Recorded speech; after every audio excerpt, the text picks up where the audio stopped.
Okay, hi everybody. Here's step one. Now I've already assembled one. This is the way it should look, thereabouts, pretty close to it. It's just a general idea. So, just to start off with, oops, you want to start off with one nut.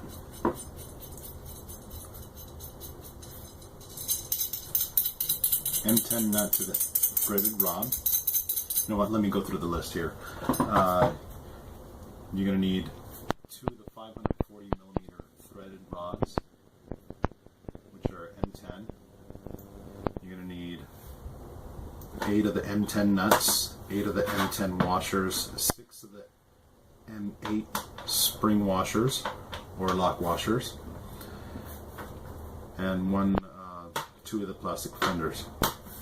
So 8, 6, 8, 2, and then 2 of the threaded rods. So, as I was saying, thread this sucker down in the center.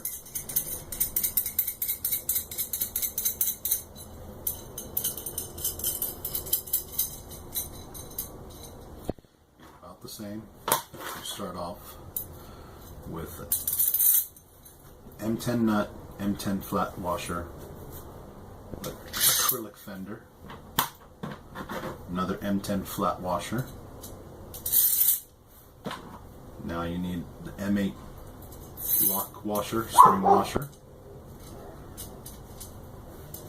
and another M10 nut.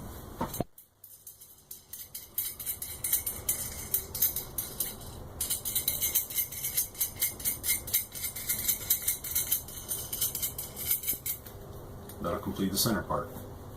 And on either end, you're going to put one M10 nut, M8 spring washer, M10 flat washer.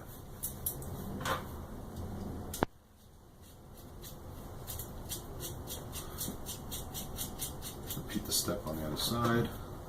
Spring, nut, spring, and flat washers. So it came undone. Alright, that's step one. We'll go down to step 2 here.